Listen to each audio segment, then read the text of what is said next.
We are previewing a couple of pretty big games this weekend, and we are also talking about upside for 2025. Who has the most upside? Drake Maye, Caleb Williams, Bo Nix. Who has the most upside? Breece Hall, Alvin Kamara, or Chuba Hubbard? Chuba Hubbard was actually a top 9 running back per game in weeks 3 through 16. Now, remember, they got off to a terrible start with Bryce Young, then they benched him, then Bryce Young came back, and he was good. Chuba Hubbard was the number 9 running back in fantasy, on pace for 306 carries, almost 1,700 total yards. Long intro, but we got a lot to talk about today. We welcome you to Fantasy Football Today, presented by BetMGM, the sportsbook born in Vegas. And guys, I don't know, we have to take like the whole show to figure it out. I want to pick both underdogs this week. Why not? I mean, a 6-point road underdog, that's a bold, like picking the Commanders is bold. I think Jalen Hurts is Jalen Hurt, and I love the way they're playing, and I don't love the Eagles' offense right now, but I think it's all going to come down to one thing that I'll talk about soon. But yeah, I mean, and the other one, obviously, Bills-Chiefs is kind of a toss-up to me, but Chiefs never lose. How you guys feeling about these games?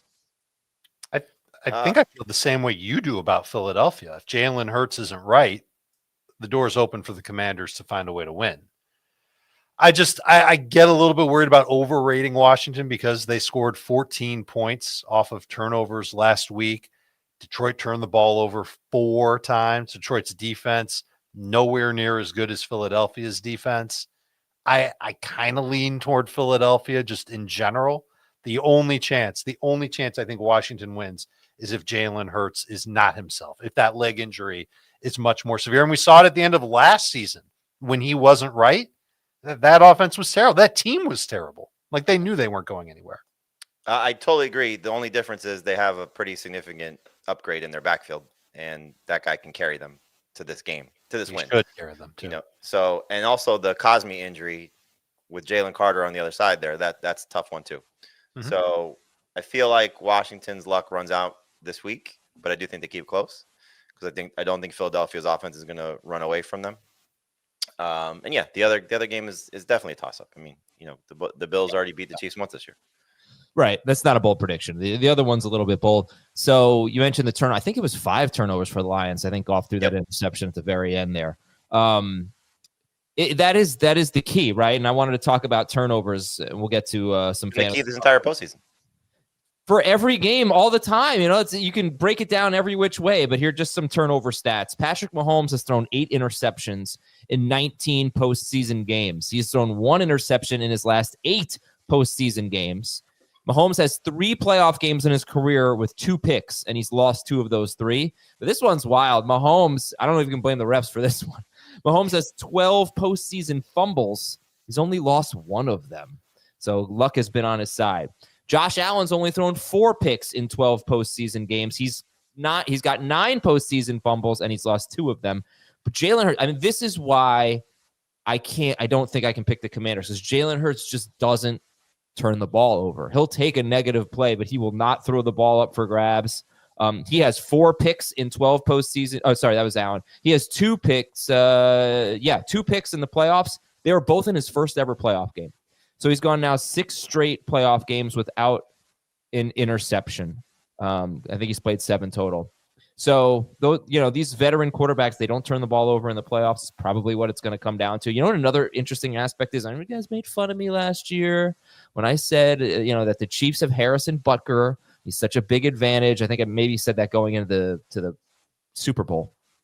If I recall, I think Moody missed a couple of field goals for the Niners in the Super Bowl. That never happens for him. He missed 1 maybe. These kickers have not been good. These 4 teams have had kickers who really haven't been that good this year. Butker's not having a great year. Bass is not that good. Washington's had 6 kickers this year? Something crazy. And Jake Elliott hasn't had that good of a year. So that's just another interesting little wrinkle here. But I'm going to pick you know what? Fine, let's do it. I'm going to pick the Chiefs and Eagles. After all that. What the logo is. What the logo is? Yeah, the colors. Oh, yeah. I think I'm just going to go with the favorites. I have no idea what you're talking about with the colors. I'm just pretending. Oh, yeah, right. Exactly. Mm-hmm. Yeah. The logo has predicted the Super Bowl. like 3 or 4 years in a row. Which logo? The Super Bowl logo. Well, I The haven't. colors. Don't you know this story? No. We talked about this literally each of the last 2 Super Bowls. Well, I don't remember what we talked about yesterday. You remember hyping up Harrison Butker, but you don't remember the Super Bowl logo story. Okay, I'm reading about it now. That's the logo. Oh, yeah. Okay. What are your picks? Chiefs, Eagles. Eagles, Bills. Eagles, Bills. What are you rooting for? What do you want Bills, to Commanders. see? Bills, Commanders. I just want to see good games. Dave, just as long as the Bears are good, Dave doesn't care. Do you know what an Eagles? I don't think Heath has been like so like giddy about like a joke that he was trying to make as he was yesterday about Yeah, Dave the Bears fan. Do you know what an Eagles Commanders NFC Championship game is to a Giants fan? This is tough. Yeah, with Saquon Barkley as the star, sure. I don't mind. I love Saquon. I'm happy. Like, I'm rooting for him. I don't care. He's in my FanDuel lineup, which we'll talk about a little bit later. All right, if you haven't signed up yet for BetMGM, let's use that bonus code FANTASY. You're going to get up to a $1,500 first bet offer on your first wager with BetMGM. So here's how it works. Download the BetMGM app and sign up using the bonus code FANTASY. Deposit at least $10 and place your first wager on any game, and you'll receive up to $1,500 in bonus bets if your bet loses. Just make sure that you use the bonus code FANTASY when you sign up. All right, later on in the show, we'll be telling you the matchups to watch.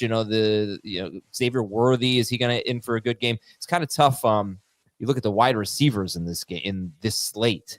AJ Brown's been playing hurt, and he's got 5 targets in 2 games. But just Jalen Hurts is barely throwing. They're just running so much. McLaurin, I don't know. I'll find out if you guys like him. I'll save that. But obviously, he had 1 terrible game, 1 great game against the Eagles. Wide receivers a little bit tough, especially if to start 3 of them. All right, but first, our first topic today is 2025 upside. So I have groups of 3 players. I want you to rank them upside, just upside. Our first group, it's at quarterback, and it's 3 of the rookies, now second-year guys. Drake Maye, Caleb Williams, Bo Nix. Dave, you can start. Rank them in terms of upside. Drake Maye, Caleb Williams, Bo Nix. Williams, Maye, Nix. And I feel like we've seen the best of Bo Nix. And I guess what I'm especially concerned about with him is what happens in his second season. Using CJ Stroud as the example, amazing rookie year.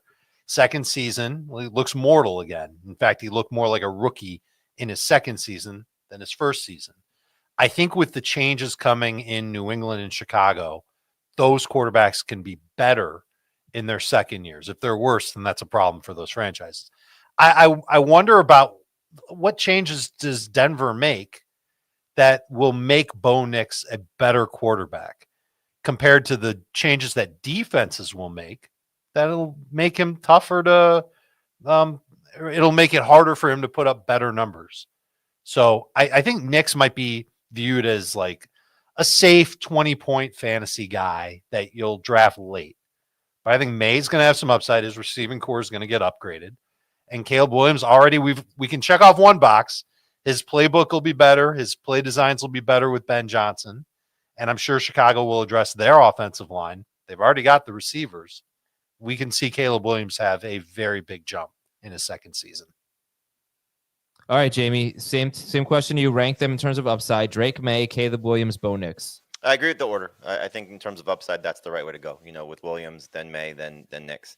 The one thing that's interesting about Nix, I think we could also see a potential receiving core upgrade, whether it's another receiver or tight end being brought in. The one thing that I think just, to Dave's point is we have a new head coach going to Chicago. We have a new head coach, obviously, seasoned play caller going to New England to work with a new quarterback. Sean Payton's been through this before where, how does he evolve his offense and evolve his quarterback? And so I think that wrinkle helps Bo Nix not necessarily stay stagnant. The nice thing about all 3 of these guys is they can run, so we know that there's potential for all of those guys to have that if things break down. Nix started off running a little bit more early in the season, then he, kind of went away from it, and then he went back to it. So I think depending on what the receiving cores look like for Denver and for New England, that will probably determine how much upside Bo Nix and Drake Maye have. again, I agree with Dave. I think that the Patriots have the biggest jump in, receiving core receivers getting upgraded. The Bears are probably going to lose somebody. I mean, there's a chance of Keenan Allen, not being back. So that's a slight downgrade, I think. But just given Ben Johnson being there, Caleb Williams having the most talent of these three, he easily has the most upside of these three quarterbacks.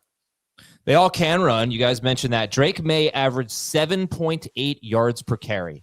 That is the most yards per carry for a quarterback, a passer rating qualified quarterback. All right, so one who played enough. Since 2011, when Michael Vick and Christian Ponder both averaged 7.8 yards per carry. So Drake Maye's yards per carry. How much of it was that first half against the Jets before he got concussed? I mean, it was the whole year. That was only like 3 carries, I think, for 50-something yards or whatever. But I don't know. I'm just doing that's off the top of my head. I don't know. But I thought he had 90 in the first half. Like, wasn't it a huge day? In the game that he left early? He left at halftime. Let me tell you right now. He played like 30% of the snap. He had 46 rushing yards and a touchdown. Yeah, and 6 pass attempts in week 8. It was the whole year. So that's going to come down. Also, I'm just looking now. Over the last 10 years, 31 rookie quarterbacks who are, I don't know what the criteria is. They're passer rating qualified or whatever. It's True Media is sorting this. Drake Maye, 26th in interception rate. The only players who have had a higher interception rate than Drake Maye as rookies, Josh Rosen, Sam Darnold, Justin Fields, Josh Allen, and Deshaun Kaiser. So in like 6 years, Drake Maye is going to be awesome when he gets with Kevin O'Connell. Yeah, or he could be Josh Allen. No, I mean, Drake Maye is really interesting. People are completely overlooking the interceptions. And I don't know that we should, because it was kind of a problem for him in college, too. He made a lot of risky throws. All right, Anthony Richardson, Justin Herbert, CJ Stroud. That's our next group of quarterbacks. Anthony Richardson, Justin Herbert, and CJ Stroud. It's pretty easy to rank Richardson last. I don't know. Maybe you even put him ahead. Upside? He's first. No. I meant overall. Oh, yeah. If you just do upside, this guy scored 22 or more fantasy points in 3 of his last 5 games. And what are your thoughts? Go ahead. You can start, Jamie. Richardson, Herbert, Stroud. I mean, we've seen the upside really for all 3 guys. Small sample size for Richardson, but I think if he ever gets it, with his ability to run, he could be a top 5 fantasy quarterback. But that's a huge ask at this point, just based on what he's looked like as a passer. Herbert's obviously done it in his career already, and Stroud did it as a rookie. So there's potential for both of those guys. But just based on what we saw in the 2024 campaign, I'll say Richardson, Herbert, Stroud in terms of upside right now. It's hard to say Richardson's one, though, because all of his he has 4. I think he has like 4 career games. Maybe it was just 4 games last year with 20 plus. And he had a rushing touchdown in each of them. I don't remember how many that he had as a rookie, but he's got multiple passing touchdowns in 3 of 12 career games where he's played at least 90% of the snaps, 230 or more yards in 1 of those 12 games. He's got to be a better thrower. I love that we're already hearing about him getting with a coach and learning how to be a better thrower. Indy, why didn't you do this like the day you drafted him? That's my question to the Colts organization. But if he does become a better thrower, then his upside is awesome. But we have seen from Herbert as a rookie, as a second-year player, for part of his 3rd year, and then for the tail end of last year, upside to average 25 fantasy points per game. And so I think I would rather trust that than fingers crossed that Anthony Richardson becomes a better thrower and stays healthy, and the offense is designed around him passing just as much as it is him rushing. Makes me a little bit nervous. Will there be more smash games for Richardson if it all works in his favor? Hell yeah, way more. But I feel like the guy I'm drafting first is going to be Herbert, and the one that has the most upside just for like 25 on a semi-consistent basis, give me Herbert over Richardson. Okay. And the last 11 games for Justin Herbert, he was a top 12 quarterback, back end. Like 10th, almost 23 points per game. Yeah. 10th per game in 4-point, 11th per game in 6-point. He averaged 31 pass attempts per game, which isn't great. A lot, though, I think, like, compared to what he was doing before that. And yeah, he was good. But that's what you should expect next year. They're not going to open things up dramatically. Depends on who their running back is. I don't think it's going to be worse than what it was this year. I would hope that they would address it. But if they address it in a major way, that's when I could say, all right, maybe we should pump the brakes on the upside for Herbert. Okay, let's take a break. Come back and do this with some running backs and wide receivers. Talk more upside after this on Fantasy Football Today.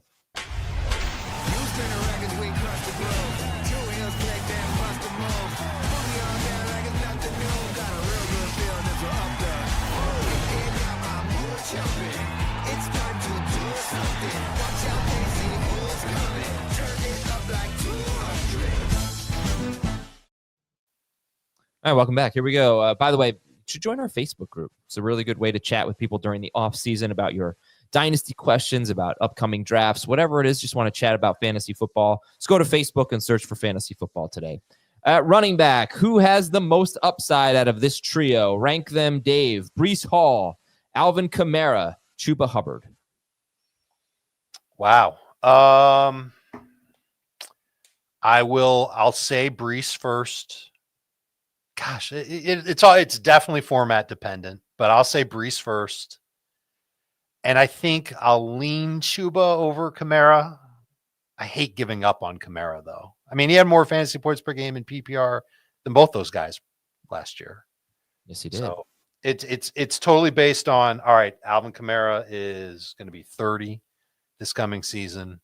Saints are going to probably bring in somebody, or really hope that Kendre Miller gets it and stays healthy to help shoulder that workload. Still don't know who that coach is going to be. Still don't know who the offensive coordinator is going to be. I feel like there's a lot that could go really wrong for Kamara, which is why I'm going to put him third. I think Chuba will be the main running back again this coming year for Carolina. So he'll be second. And I still believe in Breece Hall. And Breece is the youngest of the three by a wide margin. Okay, remember this is just upside. We're just doing upside here. Yeah, Breece Hall has a chance to still be a top 5 fantasy running back. Okay, so you go Breece. And I know Kamara top 5 in PPR? Fifth per game.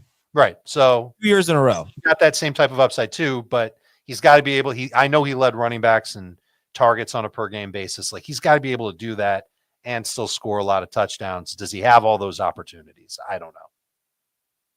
Okay, so Dave goes Breece Hall, Chuba Hubbard, Alvin Kamara. Jamie? Same order. Oh, okay. Hubbard, yeah, I did want to just bring up how good he was, but he averaged 4.8 yards per carry. Last year, he averaged 3.8. They certainly made some big additions on the offensive line over the offseason, so you figured that probably helped. And coach. Yeah, right. Yeah, everything was better. And the quarterback play was better, too. He was overall number 13 per game, but in those last 13 games for him, or 14, 13 games, I think, he was number 9 per game. So, all right, next up, we've got DeAndre Swift, Rico Dowdle, and Tyrone Tracy Jr. DeAndre Swift, Rico Dowdle, Tyrone Tracy Jr. Jamie, who has the most upside, rank those 3. I think just given the coaching change, I'm going to go Swift first, because if things hit for him in Ben Johnson's offense, knowing that right now his competition is Roschon Johnson, who's had a hard time staying healthy, and, who knows what the coaching staff will think of him. So I'll go Swift 1. Is Tracy in who? Dowdle. Yeah, Tracy will be 2 and Dowdle will be 3. I don't know where Dowdle's playing next year, so that's a big part of this. So if he returns to the Cowboys, depending on who the coach is there, you figure that they're going to have an upgrade or competition, at least, for that backfield, knowing how Jerry Jones feels about running backs. So Dowdle will definitely be 3rd. Okay, Dave. So Jamie's going Swift, Tracy, Dowdle. I want to put Tracy first.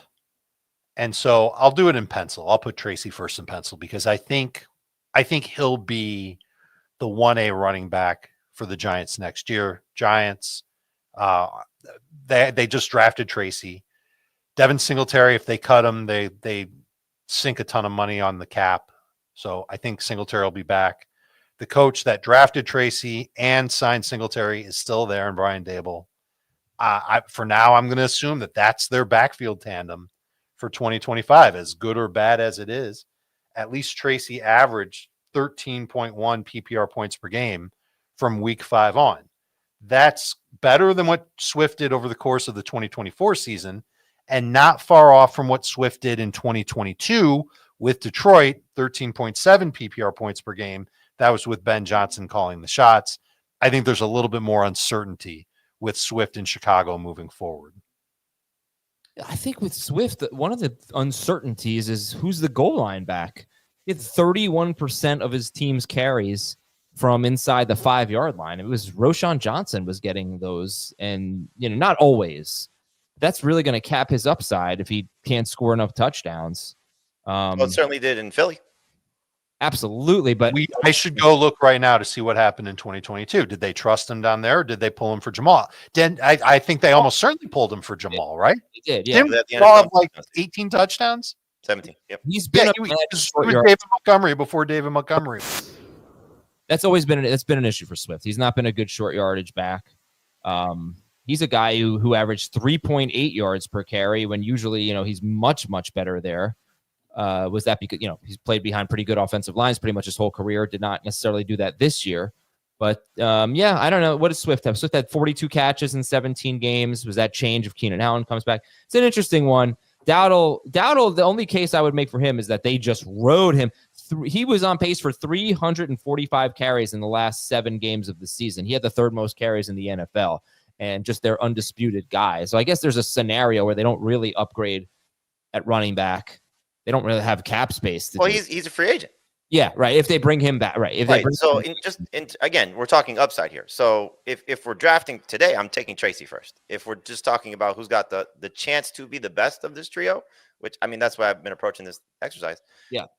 If Swift hits in Ben Johnson's offense, he could be a superstar. Like, I don't see that for these other two guys. Like, I think Tracy, what you saw last year, given the fact that it's going to be most likely a rookie quarterback, or let's just say it's a decrepit Kirk Cousins. I don't know if that environment makes things better for him. Okay. 2022, DeAndre Swift had 4 carries inside the 5, 2 touchdowns. Jamal Williams, 33 carries inside the 5, 14 rushing touchdowns. That was with Big Ben Johnson calling the plays in Motown. All right, let's go to wide receiver now. We're going Ohio State in honor of the I can't even say it out loud. You know what they did on Monday. Good for them. Rank these guys with upside. Marvin Harrison Jr., Jaxon Smith-Njigba, Garrett Wilson. Dave, you can go first. I love all these guys, and they're all very talented. I'm going to take JSN based on how last season ended, the optimism that the Seahawks will get it right with their new offensive coordinator, and that JSN will lead the team in targets by a hefty margin. We saw it last year. It was from week 8 on, once DK Metcalf got hurt. JSN averaged 19 PPR points per game. That's hitting his upside. Garrett Wilson hasn't really come close to that in his career. And even if he's the number 1 guy for whoever the quarterback is in New York, I don't see him getting that high. And Marvin Harrison, I want to say that we're going to see him thrive in his second season. Doesn't look like the Cardinals are changing their personnel, or at least their coaching staff on offense. Will they make the appropriate changes to make Marvin Harrison a superstar? I'm skeptical. And if they do, it's going to hurt Trey McBride. If they don't, then they're acknowledging that Trey McBride is their number 1 guy, and that Marvin Harrison's more of like a 1B as far as like the passing offense in general goes. So give me JSN first, give me G-Dub second, and Marvin Harrison Jr., who we all loved last year, myself included, bringing up the rear. I just want to say, you mentioned what JSN averaged. You want to give that number again once Metcalf? 19 PPR points per game from week 8 through week 17. I should have mentioned that because week 18, he didn't do anything.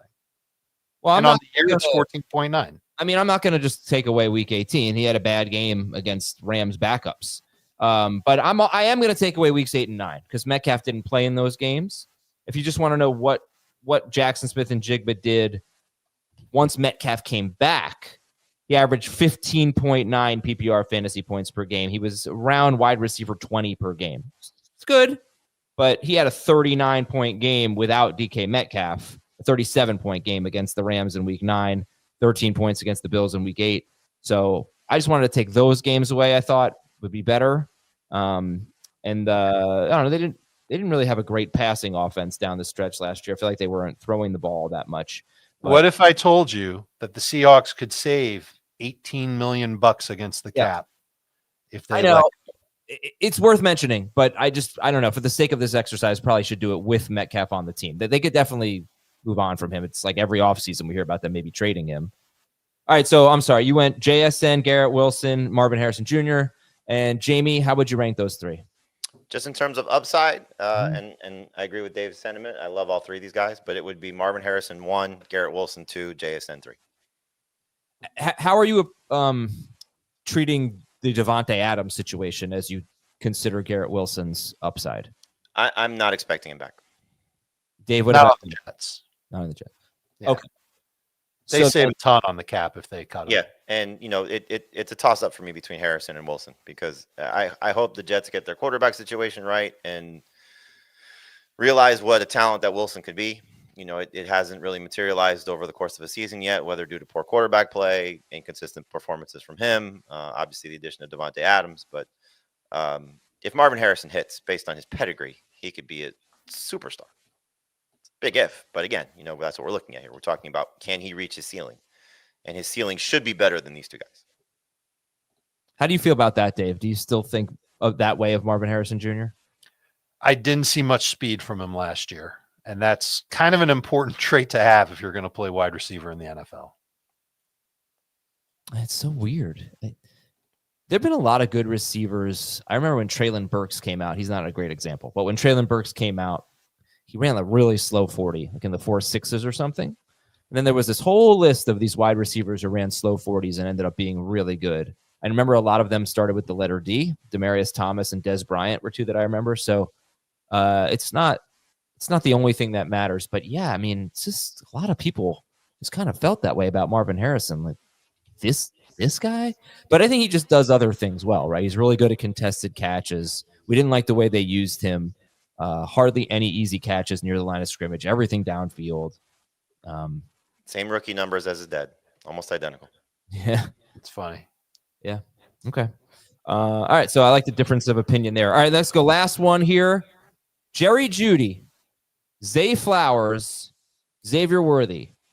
Who has the most upside? And for sake of argument here, let's say Rashee Rice is ready for week 1. Jerry Jeudy, Zay Flowers, Xavier Worthy. Jamie, who has the most upside? Rank those. Well, I mean, if we're doing hypotheticals, then who's the quarterback for the Browns? A rookie. A rookie. Okay, so just not Deshaun Watson, which is not going to be. Oh, it's definitely not going to be him. Yeah. So it's not Jameson though. I mean, it could be Jameson. It could be Jameson. What if it's decrepit Kirk Cousins? I guess as long as it's not Deshaun Watson, which is going to be the case. So upside, I say Jeudy 1, Worthy 2, Flowers 3. Dave? I might flip Flowers and Worthy, and I don't mean it to slight Worthy, but let's be real. It's going to be a better and healthier receiving core in Kansas City. It's just a matter of how many games will Rashee Rice play. Is there a suspension coming? Could that get Worthy off to a red hot start? Does he play so well early on next year that he doesn't really lose his role? So a lot of questions there, but I think the fun thing about it is Jerry Jeudy could be first on this list, and he might be the third one on draft day that goes off the board. Yeah, he's an interesting one. Incredible end of the season. So what if it's okay, now I'm going to give you Shedeur Sanders as his quarterback. Does that change the order of upside between Jeudy, Flowers, and Worthy? Then I would go Worthy, Jeudy, Flowers. I think, so the scenario Dave brought up with the Chiefs, barring something really significant changing in Baltimore, and I don't know if the change is necessarily better for Flowers, unless it's just Mark Andrews leaves, but they sort of killed that storyline yesterday with everything that they said, that he's still their guy. I don't think things get necessarily better from an environment standpoint. His role will be the same. He'll have some spike weeks. He'll have some games where he disappears. He'll have some games, assuming that Derrick Henry's back and healthy, where they just don't throw as much and Lamar Jackson's just efficient and gets his numbers that way. Worthy is there's a little bit of Tyreek Hill there. in this offense, because the speed is there, the creativity and how they used him was there, down the stretch. Yes, Rice being back will be a huge, I don't want to say huge negative. It'll be a negative, but Kelsey may be gone, Right. and that may change some things. Mm-hmm. And so I think the one thing that we could see with the Chiefs, which we really haven't seen, you can make the case, okay, peak Tyreek Hill, what they have from Sammy Watkins and Pete Kelsey, like this may be their fastest receiving core, depending on who the third guy is, because Brown's a free agent as well, so Marquise Brown. So we'll see what happens there. But like Andy Reid with speed is just lethal. Mahomes with speed is lethal. And Worthy is showing that he's not just a speed guy. That was the story coming out of the draft, that he's more than just a speed guy. And you saw it the last 3 games of the regular season, or the last 3 games that they played in the regular season. They didn't play week 18. He had 31 targets over that span. They were, still giving him, I think he had 10 carries over that span, so they're finding ways to put the ball in his hand. And again, no Rice there. And Kelsey was still being, somewhat managed. Not the greatest playoff debut, but still second on the team in targets behind Kelsey. Had 5 catches, just didn't do a lot with it. It just feels like he's on the cusp of a huge potential breakout. Rice there, not Rice there. Okay. All right. Well, we're going to talk about Xavier Worthy in just a little bit and see if we want to throw him in our DFS lineups. Anything else here? Yeah, let's just run through the news and notes real quick. The Jets hired Aaron Glenn, the Lions defensive coordinator, a former Jet, to be their head coach. The Bengals hired Al Golden as their new defensive coordinator. How do you feel about that one, Adam? I have no issue with Al Golden. He tried his best. He was dealt a bad hand. Al Golden was a former Miami Hurricanes head coach, and he showed up and then bam, almost immediately, as I recall, it's been a while, the Nevin Shapiro Yahoo story came out. And that was a pretty tough circumstance to work through. And one thing I'll say about Al Golden, he did beat the Florida Gators in Miami. So that was good for him. I think he beat Oklahoma. He beat Ohio State, maybe. Yeah, and their one bad year. Jacksonville. Oh, this is so interesting. Jacksonville gets turned down by Liam Cohen, and then they fired their GM, Trent Baalke, not long after. So stupid. And then maybe see if they can make another run at Liam Cohen. I know he's getting a raise. No, Liam Cohen's staying in Tampa Bay. I think the thing that you might see, which is frustrating for Trevor Lawrence in the offense, is Robert Saleh as the head coach. There was some talk of maybe I think Jacksonville's dream scenario was Ben Johnson head coach, Robert Saleh defense coordinator, and now it's looking like maybe Saleh could be the head coach there.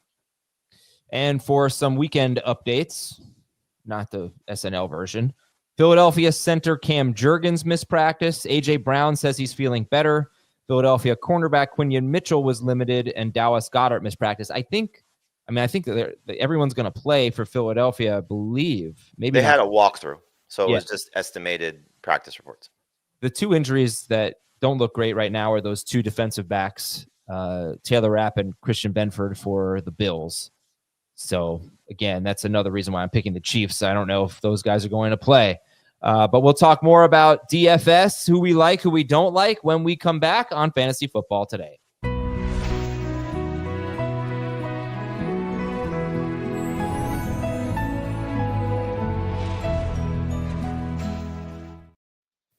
All right. It's tough to set those lineups. There's only 2 games, but let's try anyway. Who are the must-have players? Who do you guys love this week? When I set my lineup, the first name I put in was Saquon Barkley. And I know that I would imagine a lot of people will do that, but I can't resist the matchup. Commanders' run defense has been bad. Past 5 games, 4.9 yards per carry, 7 rushing touchdowns allowed. They're just that they haven't been great, and Saquon has smoked them both times. So might be chalky, and he's definitely expensive, but he was the very first name that I put into my lineup. There are 3 must plays for me. Barkley is one, Kelsey is the other, and Josh Allen is the third. And figure out the rest.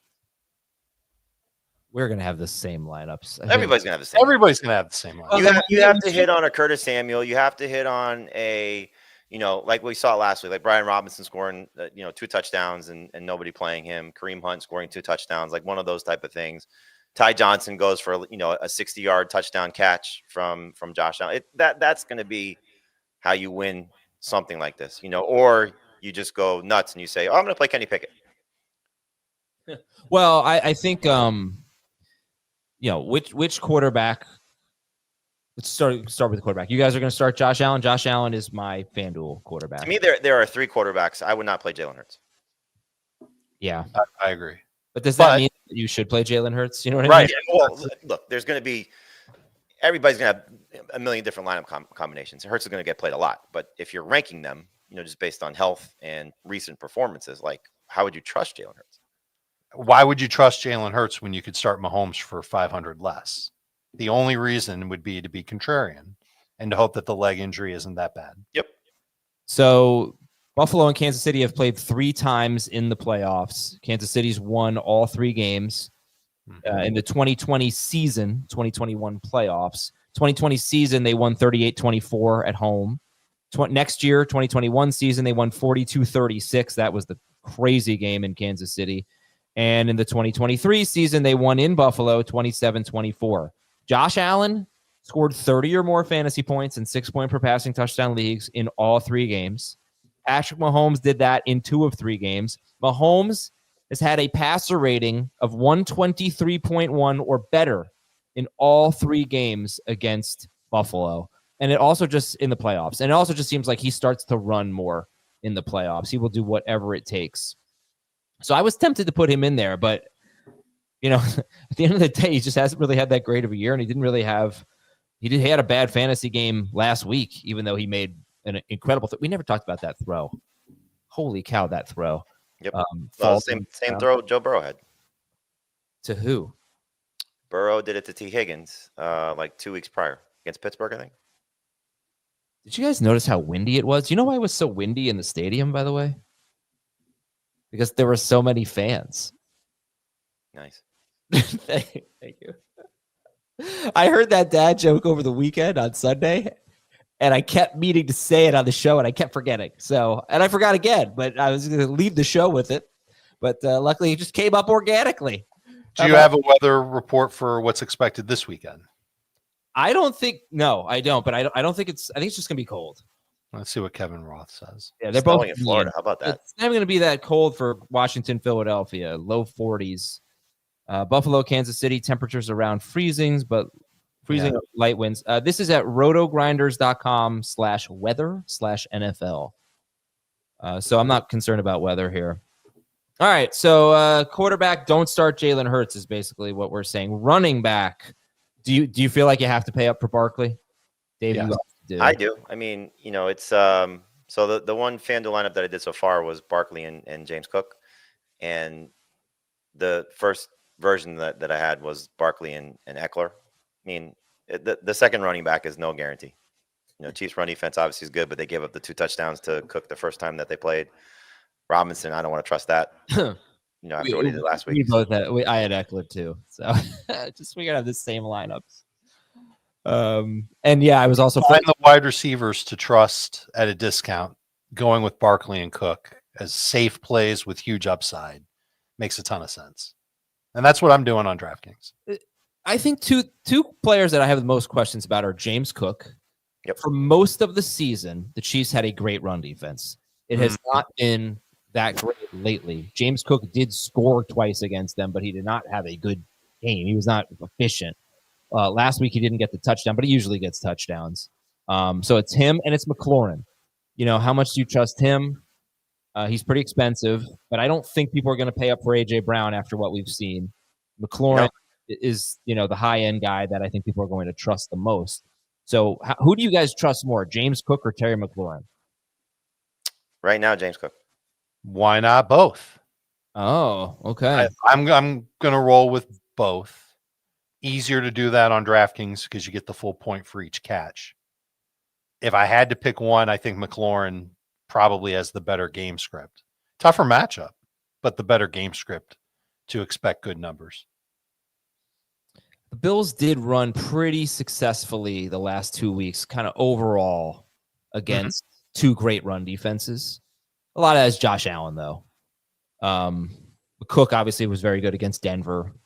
Wasn't as good last week against the Ravens. So I didn't actually. I forgot. I have both James Cook and Austin Eckler and Saquon Barkley in my FanDuel lineup. I have Cook at flex. I don't know why I shied away from McLaurin. I think I just couldn't really afford him. It's tough. Like if you put Barkley and Josh Allen in your lineup, that's tough. You might try doing it with Kelsey too. I did. Yeah. I did. I kind of went cheap at receiver just because I think this it's funny because like you could see great game from Daniels, you could see great game for Allen, great game for Holmes, and that really doesn't have to be because of, and even Hurts, great because of a receiver. You know what? Let's go ahead and review our lineups then, because Jamie, let's compare our FanDuel lineups. I have a feeling they're quite similar. Go ahead. So I have Josh Allen at quarterback, Saquon Barkley, and James Cook at running back. I have Khalil Shakir, Xavier Worthy, and Diami Brown at receiver. Kelsey at tight end, Ertz at flex, and the Commanders defense. We have the same exact lineup, except I have Eckler at flex, and you have Ertz. Yep. That's awful. But this is what almost everybody's dealing with. You got to have something that sets yourself apart because there's going to be so many of the same combinations. All right, I'm going to make a new lineup I'm going to keep this one, but I'm going to make a new one that's like just completely different. So Allen, Barkley, Cook, Worthy, Shakir, Diami Brown, Travis Kelce, Austin Eckler, Commanders DST. And I make a suggestion. I was going to go as Zacchaeus with another revenge game factor, but he's banged up. Yeah. Let me make a suggestion. I don't know if we have time for it, Adam. Could each of us make a unique lineup with like one specification? Like one of us makes a lineup with Hurts as the quarterback. One of us makes a lineup, you got to go super cheap at running back. Like 3 contrarian lineups. Because if you're going to make a new lineup, I think I could give mine, which isn't that far off from you. And then we could each try and make a unique lineup to give an idea, a taste of what it would be like to have something contrarian for DFS this week. Yeah, sure. All right. So why don't I give my lineup? Like if we're signing, like, does someone want to make a lineup without Barkley, Cook, or Eckler? No. It's a challenge. That's too no. I don't see how. Which 2 running backs would I start? I mean, Brian Robinson, Kareem Hunt. I'm fine starting Brian Robinson. I'm not starting one of the Bills stiffs. No, I'm not willing to do that. Yeah, and even just as an exercise, I'm not saying you have to put $25 on it. I don't want to do something that I think is going to lose. Okay. You have to have anchors. I mean, it's just, Okay. So you have to pick a Hail Mary running back. Barkley and Kelsey are going to be the 2 most popular players. Right. So how about just doing a lineup without those 2 guys? Can you do that? Sure. Adam? So I don't have the pricing in front of me, but I would go Jaden Daniels, Eckler, and Kareem Hunt. Then McLaurin. All right. I'll do the lineup that Adam. McLaurin, Devontae Smith, and Marquise Brown. Goddard, Ertz at flex, and pick a defense. I missed that. Dave, go ahead. What are you doing? I'm building a lineup without Saquon, Cook, or Eckler. Okay. You know what? Why don't you do this for Express? We could. Yeah. Done. Unfortunately, I erased my original lineup. But it was with Mahomes. I had Barkley, Cook, Kelsey, and a bunch of cheap receivers along with McLaurin. I'll have 2 lineups written on the site so you can see what one on FanDuel, one on DraftKings. Okay, cool. Okay, I have a new lineup. And Dalton Kincaid is going to be in it. So it's Mahomes, Just Barkley. like $3 on fire. Mahomes, Barkley, Robinson at running back, Worthy, McLaurin, Diami Brown, Kelsey. I like this. Kelsey at tight end, Dalton Kincaid at flex, and the Chiefs DST. I like that lineup. Okay. Did we want to give it for Kincaid? Hopefully, does it. I mean, it's the Chiefs. They struggle with tight ends at times. Dawson Knox for the win. Probably. Anything else, guys? Okay, great. Nope. No. Enjoy the games. What are you guys gonna get together with people? No. I might be with Heath, depending on how our basketball team does. Oh, what's at stake For basketball? Mm-hmm. Oh, they have a tournament, so Sunday is usually elimination day. So if they do well Saturday, we'll determine what time we play on Sunday. Heath was scrimmaging with the kids yesterday. He was killing them. Yeah. Wow. He took, I think, one shot, but he was just distributing and rebounding and running out of breath. It was pretty funny. At one point, he passed the ball in, and he said to, and mind you, these are 12, maybe a couple 13-year-olds. He says to the kid, bring out the ball. He goes, walk it up the court. So he can take his time. and then we made eye contact, and I just lost it. So if you win Saturday, what time do you play Sunday? We don't know. So we were 0-2 on Saturday last weekend, and we had the 9 o'clock game in the morning, which is when the crappy teams play. And if we win, we play later in the day, so that you just have, to win one, then you get to the championship. Okay, but you'll be home in time for the games? Depends. I don't know. It's 3 o'clock game. He missed. This is his dedication to being a coach. He missed the first half of Chiefs Texans last week. Yeah, that's why I'm not going to coach ever. Oh yeah, that's why. All right, everybody. We will talk to you all on Monday.